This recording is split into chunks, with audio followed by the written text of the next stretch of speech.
सादर प्रणाम। मैं नीरजा चौधरी आपके अपने चैनल इन्फोनी कॉर्नर में आप सभी का स्वागत एवं अभिनंदन करती हूँ।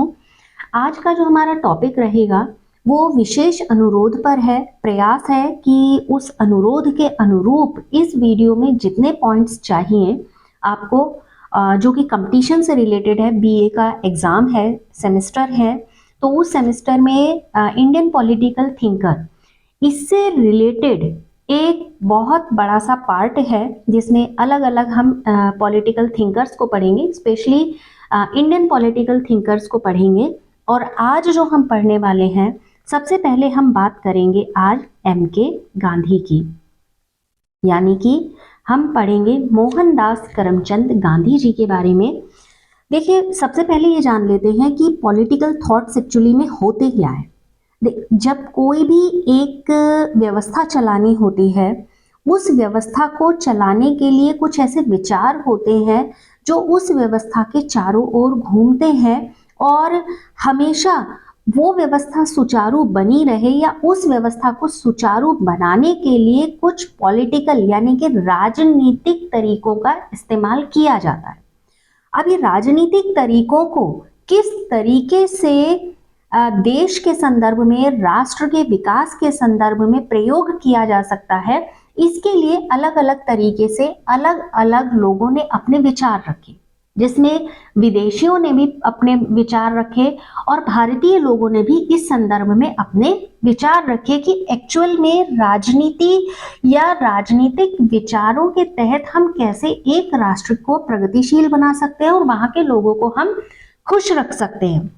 तो सबसे पहले जब एमके गांधी जी का जो टाइम पीरियड स्टार्ट होता है, टाइम पीरियड है 1869 से लेकर 1948 तक, यानी कि उनके जन्म से लेकर उनकी मृत्यु तक का जो पूरा काल है, वो पूरा काल एक दर्शन के माध्यम से, एक विचार के माध्यम से समझा जा सकता है और पूरे जीवन में जो जितने उतार चढ़ाव उनमें आए हैं उसके संदर्भ में हम समझ सकते हैं कि उनके विचार से एक ऐसा राष्ट्रवादी व्यक्ति, एक ऐसा भविष्य वक्ता, एक ऐसा व्यक्ति जो भारतीय स्वतंत्रता के लिए संघर्ष कर रहा है और उस भारतीय स्वतंत्रता को प्राप्त करने के लिए क्या क्या तरीके, क्या क्या प्रयोग हो सकते हैं, उनकी बात कर रहा है।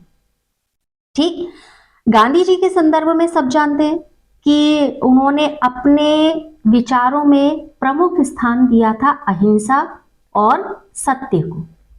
उन्होंने कहा कि यदि हमें कुछ चीजें प्राप्त करनी है तो हमें सत्य और अहिंसा, इसको अपने शस्त्र यानी कि परम हथियार के रूप में इस्तेमाल करना चाहिए, तभी हम अपने लक्ष्य तक हम अपने लक्ष्य तक पहुंच सकते हैं। तो राजनीतिक विचारों का जो क्रम है गांधी जी का, उसे कई खंडों में बांटा गया है।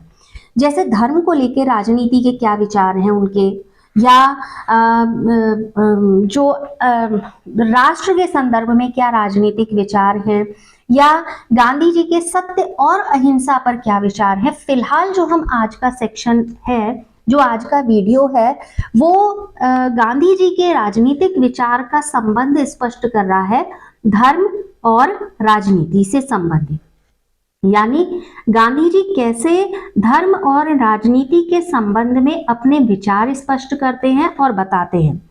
उससे पहले देखिए, गांधी जी का जो ये पूरा काल शुरू होता है, पूरा काल शुरू होता है इनका 2 अक्टूबर से, यानी कि जन्म के समय से ही। आज ही हमने गांधी जयंती मनाई है, शास्त्री जी की भी जयंती मनाई है। उनके द्वारा किए गए कार्यक्रमों पर, उनके द्वारा किए गए प्रयासों पर, कार्यक्रमों के माध्यम से लोगों को बताया है, समझाया है। तो उसमें एक छोटा सा ओवरव्यू ले लेते हैं कि 1869 में 2 अक्टूबर को गांधी जी का जन्म होता है।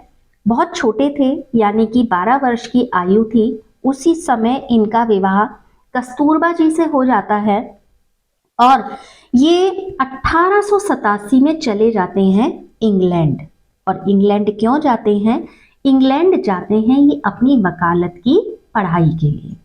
ठीक हो गया। अब 1891 में वापस आ गए भारत लौट आए, पढ़ाई पूरी हो गई है।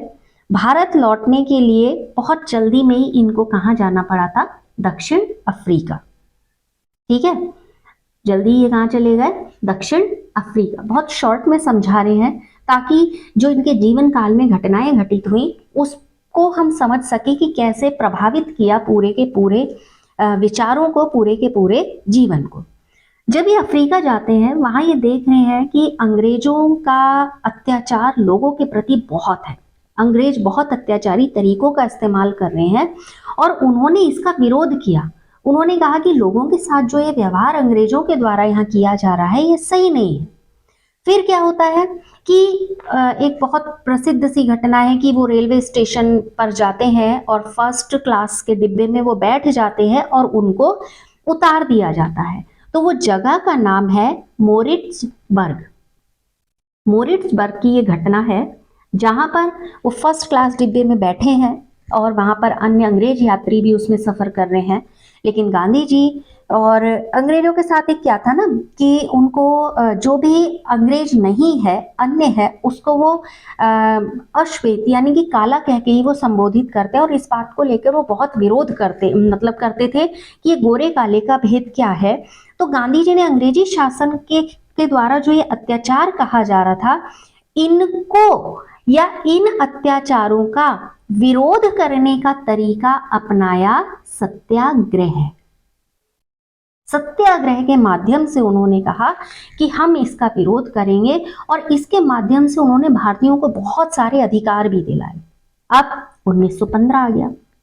1915 आ गया है। गांधी जी जनवरी में, यानी कि 9 जनवरी की ये बात है, गांधी जी भारत लौट आते हैं और यहाँ आकर उनको इस पूरी व्यवस्था को बदलने का मन करता है। उनके जीवन में एक इच्छा आती है कि जो ये अंग्रेजों का व्यवहार है लोगों के प्रति, इसको ठीक किया जाए और इसको ठीक करने के लिए राजनीति का सहारा होना चाहिए, यानी कि ज्ञान होना चाहिए। तो वो अपना एक राजनीतिक गुरु चुनते हैं और वो राजनीतिक गुरु बनाते हैं अपने गोपाल कृष्ण गोखले को। गोपाल कृष्ण गोखले गांधी जी के राजनीतिक गुरु हैं। इनके विचारों का बहुत प्रभाव पड़ा गांधी जी पर, बहुत प्रभावित थे गांधी जी इनसे, इसीलिए उन्होंने इनको अपना राजनीतिक गुरु स्वीकार किया। फिर 1915 में आ गए हैं। 16 में उन्होंने लखनऊ में होने वाले अधिवेशन में प्रतिभाग किया। किसने? गांधी जी ने। उन्होंने वहां पर जब इसमें प्रतिभाग किया, इसके बाद मतलब इसी साल उन्होंने अहमदाबाद में एक आश्रम की शुरुआत की। ठीक है, अहमदाबाद में एक आश्रम है, साबरमती आश्रम, यानी प्रॉपर अहमदाबाद में नहीं है, अहमदाबाद के पास है। तो उन्होंने क्या किया, साबरमती आश्रम की एक शुरुआत की, यानी कि उसकी स्थापना की। और यहाँ के बाद लगातार क्रियाशील बने हुए हैं वो। और 1917 में उन्होंने अपना पहला आंदोलन, उनका पहला आंदोलन किस वर्ष था? उनका पहला आंदोलन था 1917 में। और कहाँ? चंपारण में। चंपारण में था। इसके बाद 1918 एक ऐसा वर्ष था जब सबसे पहले सत्याग्रह का प्रयोग किया गया। और सत्याग्रह कहां पर किया गया था? अहमदाबाद में। उसके बाद खेड़ा है 1918 में।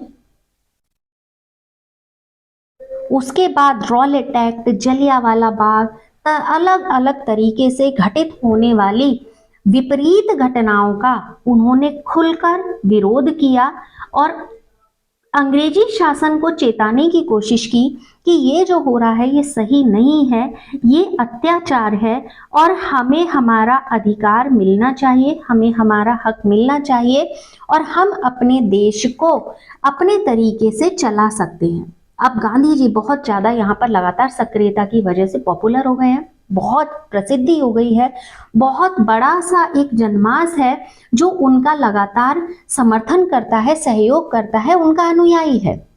अब होता है खिलाफत आंदोलन। खिलाफत आंदोलन के लिए किसका चयन किया गया? मुसलमानों के द्वारा गांधी जी को बुलाया गया कि आप इस आंदोलन में आमंत्रित हैं, आप इस आंदोलन का नेतृत्व कीजिए। कारण क्या था कि बहुत बड़ा समूह गांधी जी का अनुयायी है। ठीक है, इसके बाद गांधी जी ने सविनय अवज्ञा आंदोलन, असहयोग आंदोलन, भारत छोड़ो आंदोलन और भारतीयों को अंग्रेजी शासन से 1947 में इन आंदोलनों के माध्यम से मुक्ति दिला दी और हमारा देश आजाद हो गया।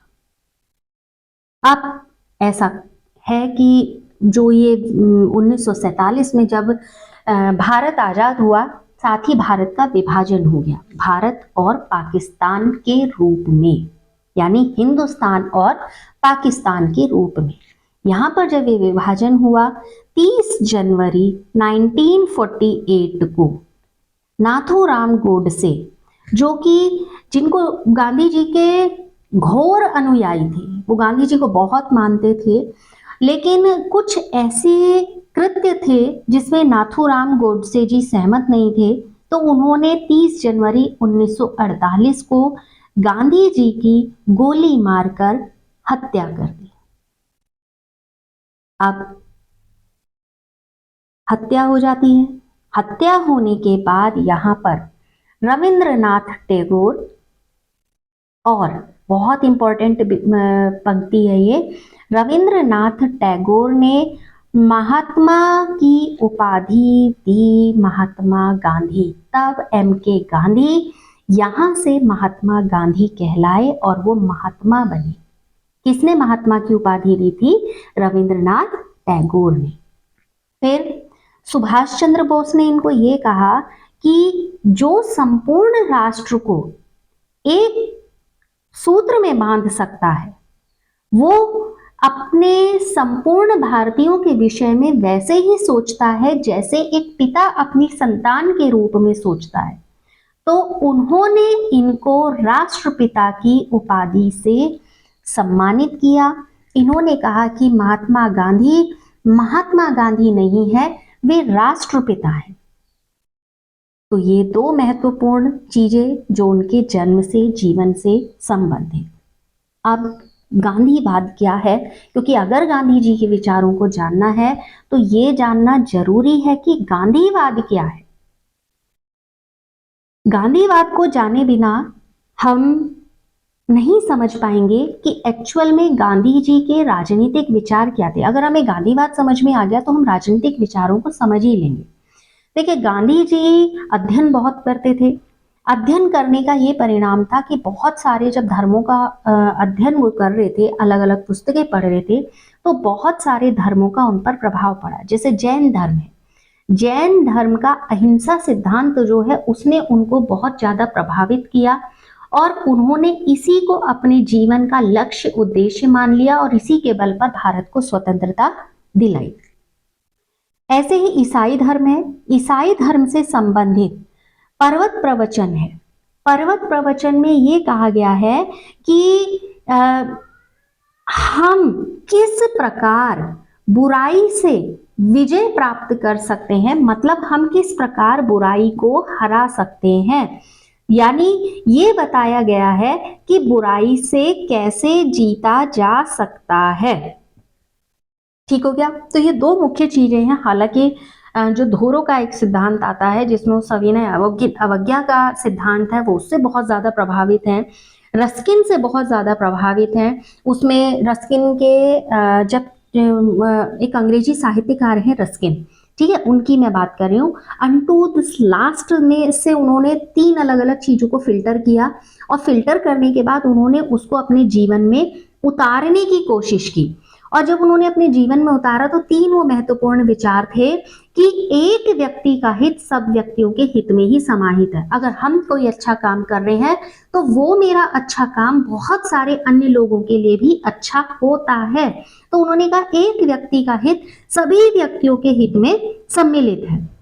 और दूसरा उन्होंने ये कहा कि यदि हम शारीरिक श्रम करें, शारीरिक श्रम करना ही जीवन का एक ऐसा विचार है जो आपको उत्तम जीवन के लिए आगे बढ़ाता है। अभी 1 अक्टूबर था, सफाई अभियान, ये स्वच्छता पखवाड़ा चल ही रहा है। तो हम सबने श्रमदान किया, हम सब ने अपने अपने तरीके से हालांकि वर्ष भर करते हैं, लेकिन एक दिवस इस रूप में मनाया जाता है कि जागरूकता उन लोगों तक भी जाए जो लोग इस दिशा में नहीं चिंतन करते हैं। ठीक है, तो उन्होंने कहा कि अगर हम शारीरिक श्रम करें, शारीरिक श्रम करने वाले का जीवन क्या होता है, उत्तम होता है और श्रेष्ठ होता है। तीसरी जो महत्वपूर्ण बात थी कि वकील का कार्य का वही महत्व है जो नाई के कार्य का है। ठीक है, सोचने वाली बात है, गंभीरता वाली बात है। तो यहां पर उन्होंने तीसरी बात ही महत्वपूर्ण की कि वकील भी समाज में उसी रूप में है जिस रूप में हमारे जीवन में नाई है। तो नाई का हमारे जीवन में क्या रोल है सब जानते हैं, उसी प्रकार से वकील को महत्व देते हुए उन्होंने ऐसी बात को स्वीकारा। टॉलस्टॉय है, टॉलस्टॉय से गांधी जी ने अहिंसा संबंधी विचारों को ग्रहण किया है। गांधी जी के पहले लेखक पादरी जो जे डॉक हैं, टॉलस्टॉय को गांधी जी का गुरु बताया है। उन्होंने ये कहा कि अगर टॉलस्टॉय इतना ज़्यादा चिंतन कर पाते थे, जो उनके विचार हैं उस पर सबसे ज़्यादा प्रभाव पड़ा है गांधी जी का। तो गांधी जी क्या है, टॉलस्टॉय के गुरु, ऐसा कहा गया है जे डॉक के द्वारा। अब बात करते हैं गांधीवाद क्या है। गांधीवाद है कुछ 2-3 शब्दों में कहूं तो विचारों से जन्मे सिद्धांत और सिद्धांतों पे अमल करने के लिए कुछ आदर्श, इन सबको अगर हम जोड़ लें, यही क्या है, गांधीवाद। ठीक है, यानी कि विचारों का, जो गांधी जी के विचार हैं उनसे जन्मे उन्होंने सिद्धांत और उनके आदर्श जो मिलकर अगर हम कहें तो यही क्या है, गांधीवाद है।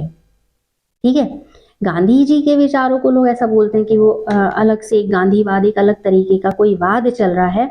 तो लेकिन गांधी जी ये कहते थे कि देखो गांधीवाद जैसी कोई वस्तु नहीं, क्योंकि गांधी जी के समय में ही ये चीजें थी कि हम गांधीवादी हैं, मतलब गांधी जी का अनुसरण करने वाला व्यक्ति गांधीवादी कहा जाता था। तो जब गांधी जी को ये बात पता चलती थी तो गांधी जी कहते हैं कि गांधीवाद जैसी कहाँ कोई चीज है, ऐसी कोई चीज ही नहीं है। मैं कोई यहाँ पर एक संप्रदाय थोड़ी चला रहा हूँ कि आप गांधीवाद संप्रदाय के अनुयायी हैं, आप उस संप्रदाय को पूछ रहे हैं। आपको जो सही लगता है आप अपने तरीके से करिए, मैंने तो केवल सत्य का अनुसरण करना सीखा है और उस सत्य को मैंने अपने जीवन में उतारा है। जीवन में उतारने के साथ साथ मैं अपने तरीके से जीवन में जन्मे उन प्रश्नों का हल ढूंढता हूं, और उन प्रश्नों का हल मैं किसके माध्यम से ढूंढता हूं, सत्यता के माध्यम से ढूंढता हूं।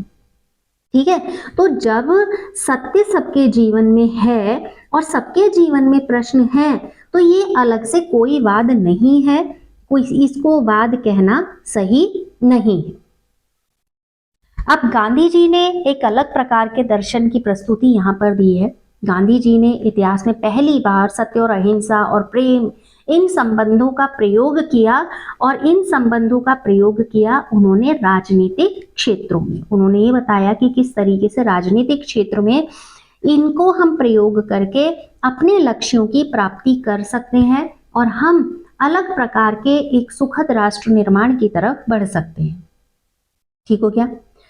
अब इसी से संबंधित अगर कोई ये कहने लगे कि जैसे मार्क्सवाद है या लेनिनवाद है तो फिर गांधीवाद भी उसी तरीके का है, नहीं, गांधीवाद उससे बिल्कुल भी वैसा नहीं है, बिल्कुल अलग है।